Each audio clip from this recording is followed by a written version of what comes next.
इस शहर की एक और खौफनाक वारदात ने इंसानियत को शर्मसार कर दिया है, रिश्तों को तार-तार कर दिया है। जिस बेटे को पिता ने उंगली पकड़कर चलना सिखाया, उसी कलेजे के टुकड़े ने अपने पिता को मौत के घाट उतार दिया।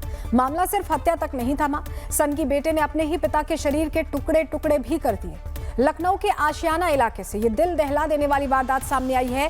यहाँ एक बेटे ने अपने ही पिता की हत्या कर दी। पहचान मिटाने के लिए शव के साथ जो किया, उसे सुनकर आप और भी हैरान हो जाएंगे।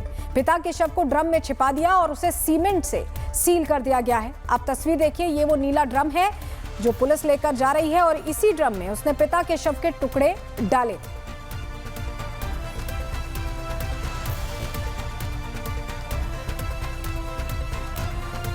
तो आपको तस्वीर दिखा रहे हैं किस तरह से पिता को मौत के घाट उतारा और उसके बाद टुकड़े टुकड़े करके शव को नीले ड्रम में सीमेंट के साथ सील कर दिया गया। क्या क्या खुलासे हुए, क्या किया इस हत्यारे बेटे ने, चलिए जानकारी आपके सामने हम ग्राफिक्स के जरिए रखते हैं। देखिए, सबसे पहले 21 साल का बेटा जिसने पिता की हत्या की है, जिसकी उम्र 21 साल थी महज।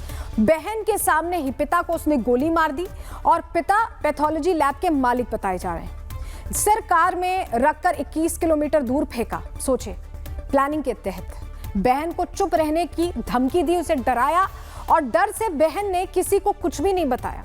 वारदात के बाद आरोपी घर लौट आया और कार साफ करके उसने सबूत भी पूरी तरह से मिटा दिए। 3 दिन बाद गुमशुदगी उसने दर्ज करवाई, जिससे कि सब कुछ सच्चा लगे। पूछताछ में बेटा घबराया हुआ दिखाई दिया। सख्ती पर जब पुलिस ने सख्ती की तो उसने आखिरकार सच उगल दिया।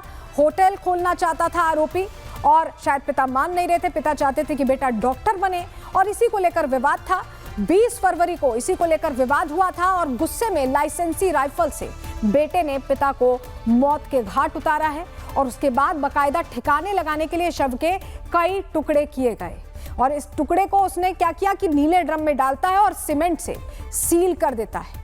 हत्या के मामले में ताजा अपडेट क्या है, वहां के हालात क्या है, हमारे संवाददाता की रिपोर्ट आपको दिखा रहे हैं। देश के लखनऊ से एक दिल दहला देने वाला मामला सामने आया। दरअसल आपको बता दें, एक 21 वर्ष के बेटे ने अपने पिता की निर्मम हत्या कर दी। इतना ही नहीं, पहले गोली मारी और उसके बाद उनके जो बॉडी के पार्ट्स थे उसको काटा और उसके बाद कुछ जो अवशेष थे बॉडी के उनको जंगल में पास के फेंका और उसके बाद बाकी के जो हिस्से थे बॉडी के उसको एक ड्रम में पैकेट के अंदर पैक करके रखा और जिसको जो ठिकाने लगाने की प्रक्रिया थी उसकी फिराक पे था। जिस दौरान 20 तारीख को जो पुलिस पे कंप्लेन होती है कि जो उनके पिता हैं वो यहाँ से लापता हैं और यही वो रूम है जहाँ पर आपको साफ तौर पर दिखाएं, इसी रूम में जो ड्रम है वो रखा हुआ मिला था। जिस दौरान आपको बता दें, लैब पैथोलॉजी के जो मालिक हैं वो थे जो कि गुमशुदा थे, जिसके चलते जो मानवेंद्र सिंह है इनको लेकर के कंप्लेन भी की गई थी कि ये गायब हैं। और उसके बाद जब 23 फरवरी को पुलिस पूछताछ के लिए पहुंचती है तो उसके बाद बेटे की कई स्टेटमेंट्स आती